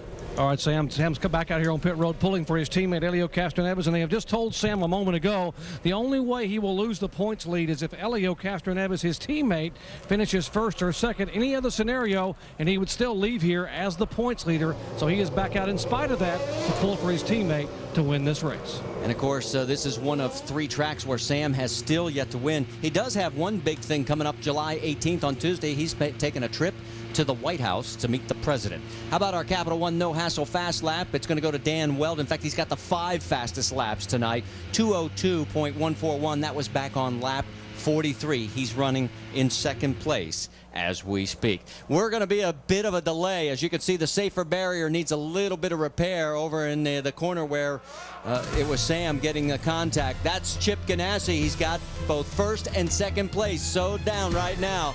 As we're still under yellow, we go side by side.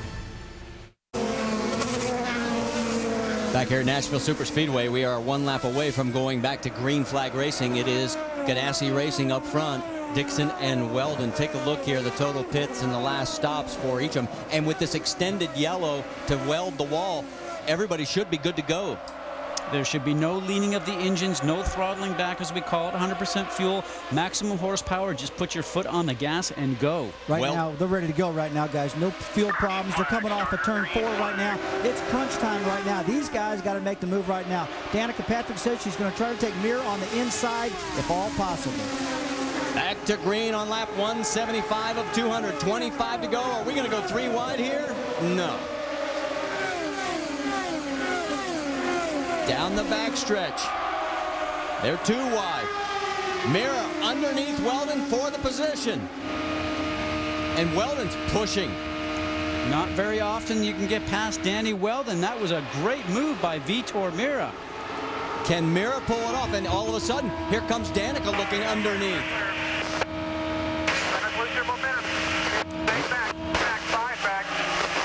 That is Ray Lato on the radio telling Danica, just stay in it. How about the determination to win? Danica's got it. You can tell Danica Patrick's definitely fired up. No doubt.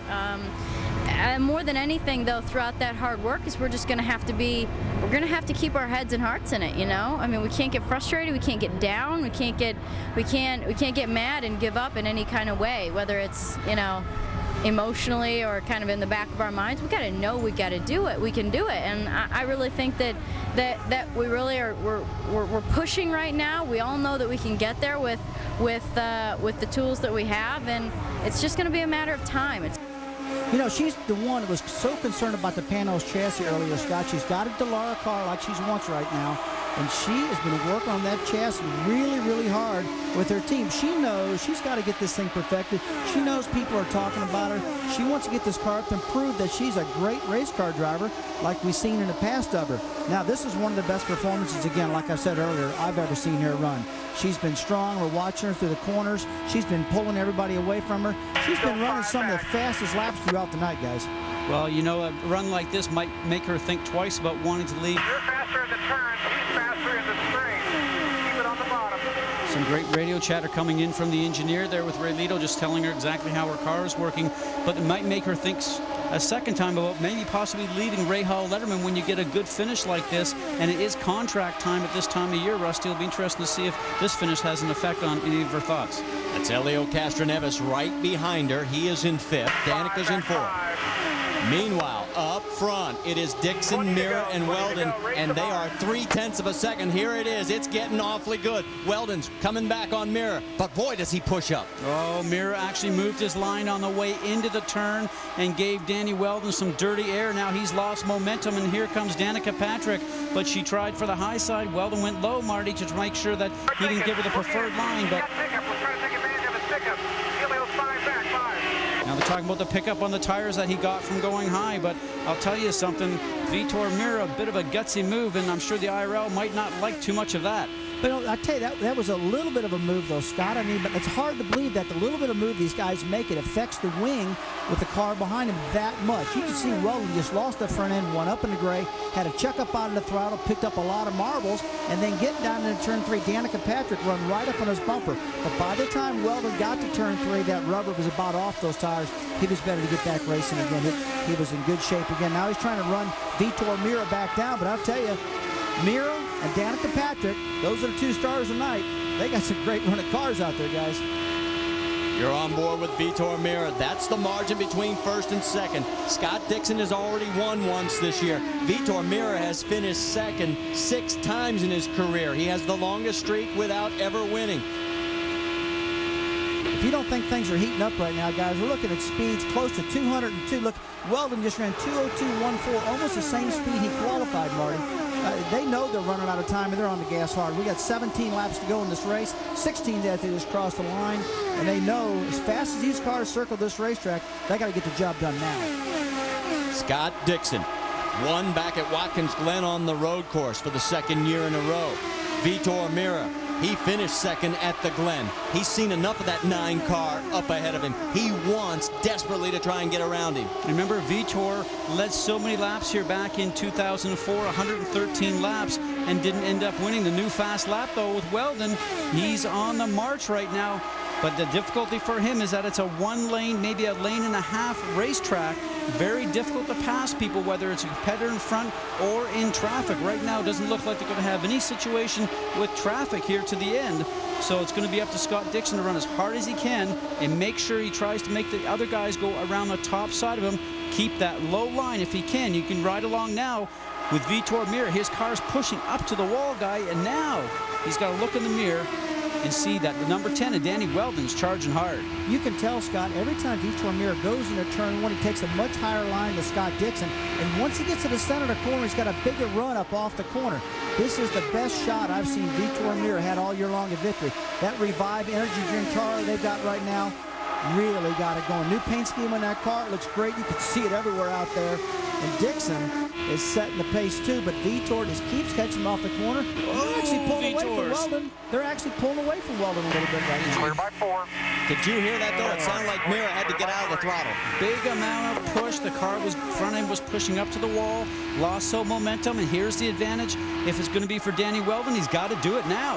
Well, he's coming back now. Vitor, he faltered and let Weldon get back out of his bumper because he was pulling away from Weldon. Weldon said he has to dominate this race. Top 3 is going to help him with the points leader out. He wants second, if not first. Mirra keeps that low line. That's the preferred line here. Meanwhile, Dixon is loving all this. Those 2 are duking it out, and he's opened up a 0.3 of a second lead over second place Vitor Mirra. And for Dixon, he hasn't won on an oval since June of 2003 at Richmond. Oh, Marty, just as you were talking about that, Vitor's car now is actually starting to go loose. The back end starting to walk around on him through the middle of the turns. He is fighting his car. I don't think it'll be long before Weldon gets by. Scott, we talked earlier about, there we go. Watch how close this is going to be. Outside. That's a 200 miles an hour, guys. Yo, that one there made me nervous. It got awful close. We talked about, hey, if you're going to make a pass, you got to do it on the outside. Look at Danica Patrick on the outside of Vitor Mirra. She is on it, too. She had to get out of it. You heard her downshift. That may give Elio Castroneves a run on her. It's playing like leapfrog here. You know, you lose momentum when you try to challenge. You can hear Elio on the radio. Man, oh, man. We're down to 8 laps to go. Dixon continues to lead now by 0.7 of a second. There he is. It looks like he is on his way to really shaking up the points championship and picking up his second win of 2006. Let's go back and show you Mira and Weldon. Look, he's fighting the wheel right now. Weldon's already claimed the inside line. And guys, we are talking about paper thin right there to get through between the wheel and the side pod. And that's when he was on the high lines. Just some great movements there at over 200 miles an hour. That move that Dan Weldon just did to Vitor Mira, that really reminded me, Scott, of the same thing that happened to Ryan Briscoe at Chicago. Those guys were so close to catching that right rear. That would have shot him right out of the ballpark if he wouldn't have cleared him. That was a very, very close move right there. Target Chip Ganassi Racing, just like Team Penske has never won here at Nashville. Right now, they've got two guys that could do it. They're running 1-2. Dixon in front of Weldon. Mira is in third. Patrick fourth. Castroneves fifth. And Dario Franchitti, the only car remaining on the lead lap, in sixth. This time by 5 laps to go here on the 1.33-mile oval at Nashville. It looks like now it's settled down, guys, to a battle between the Ganassi teammates. You know, there'll be no team orders here. It'll be go out there and win the race if you can. Just don't take each other out. Don't take each other out. You're exactly right, Marty. Don't wreck each other. You can see Scott Weldon's been working that outside, getting into turn one. Here he goes again, getting that momentum off the corner. Let's see if he can close on him right here, guys. Oh, got a little too high that time. Just a little too tight an exit. Had to jump out of the throttle. Good for Dixon, bad for Weldon. And I remember Tony Kanaan's comments to you late in the race. He felt it would be a one-groove racetrack because if you drifted up there, what marbles were there, that's what would happen, would shoot you. You're exactly right, Marty. He said earlier, hey, the track's clean on the bottom. No marbles. We can run two side by side. But late in the race, the marbles are really bad. Look at this. Ganassi Racing has led 181 laps today. We are down to 3 to go. 2 next time by. The goal for Dixon right now, as he comes past the stripe, is to make sure he stays low and protect the inside line. You can't get around on the outside here. We've seen too many guys try, and they have to get out of the throttle because the car just doesn't have the grip, Rusty. Weldon had the run a couple laps ago, made a mistake, got too high and lost. He can't afford any mistakes right now. He knows exactly what he did wrong, where he needs to pick his pass. He gets a big draft down the front straightaway. White flag's waving. 1 lap to go. It's Dixon. Will he pick up career win number 6? Or will his teammate, Dan Weldon, take home career win number 11? Dixon keeping the low line, hugging the bottom of the racetrack, coming out of 4. One last shot for Weldon. He won't do it. Scott Dixon, Dan Weldon, Vitor Mira, Danica Patrick with her best run of the year. Castroneves rounds out the top 5, and in 6th place it'll be Dario Franchitti. Great job, you guys in the pit. 6th career win for Scott Dixon. Great night tonight for him. You heard, great job in the pits, guys. Let's go down pit side. And a big smile here in the Target Ganassi pits. Chip Ganassi, first 1-2 finish for Target Ganassi in IRL IndyCar competition. Congratulations. Jerry, thanks. I mean, it's, we've led a lot of laps this year. We beat ourselves a bunch. I'm sorry that Sam got put out of the race. We wanted to beat him fair and square, and hopefully this gets us back a little closer in the points. And I don't know what the points are, but this certainly helps tonight. Hey, congratulations. Go celebrate with Scott Dixon. Thank you very much. He's a good driver. He's a good racer. Chip Ganassi, the crew jumping up and down, and they are excited down here. What a great finish and what a great night for the Target teams of Ganassi, guys. It is the first 1-2 finish for a team since Fontana of last year, and it belongs to Chip Ganassi Racing. We'll be back. The fireworks go off. Let's go to Victory Lane. Jamie Little. Scott Dixon makes his way out of the cockpit. You guys, it has been 3 years since Scott Dixon tasted victory on an oval track. It's his 2nd win of the year. We're going to get over here to him. One of the coolest prizes right here, one of the coolest trophies ever, is the Gibson guitar. It's now Scott Dixon's.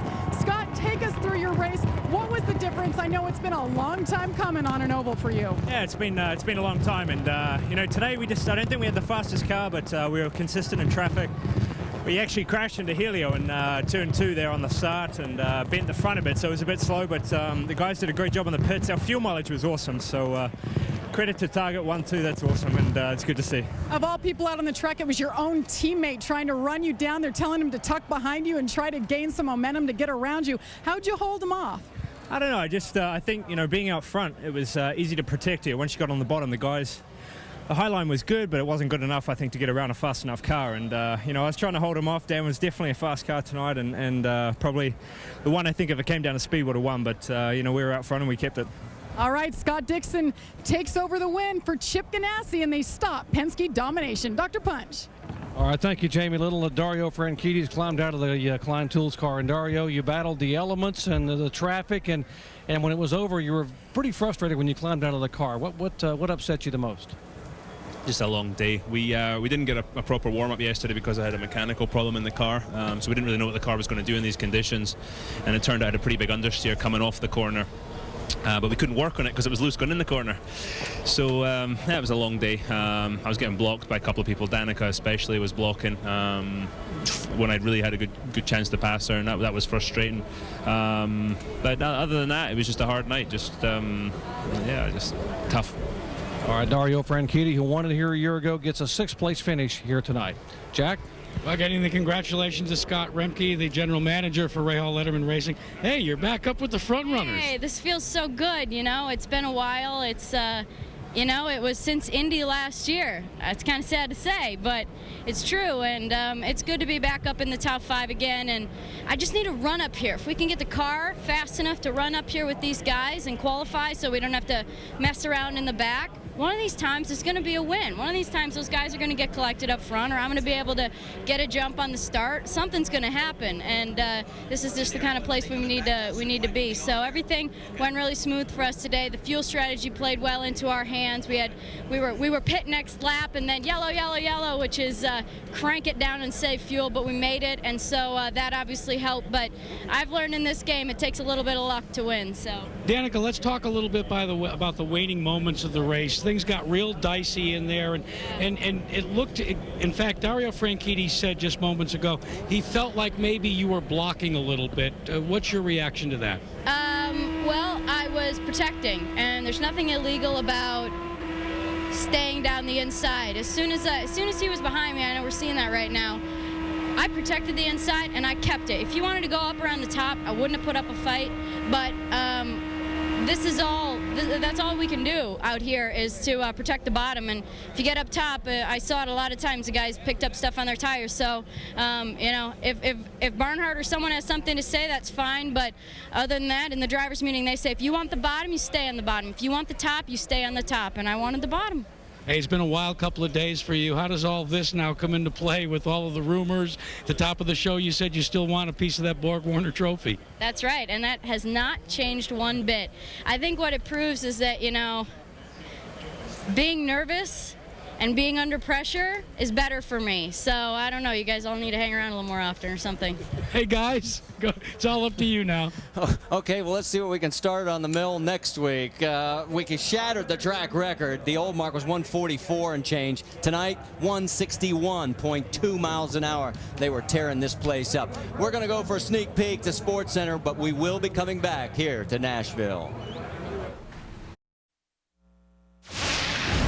What an eventful weekend for Scott Dixon. It was near disaster in qualifying yesterday as they barely made it under the deadline. He barely made it on the deadline. He had to change the sensor in the back, went back out and qualified 3rd. Then early in the race, he brushes the wall. And there's not too many times you can do that on a course like this, which puts a lot of load in the wheels, and get away with it when you've hit the right rear of the car on the wall. And he comes back to pick up his first win on an oval since 2003, and he's ready to play that Gibson Les Paul guitar here at Nashville.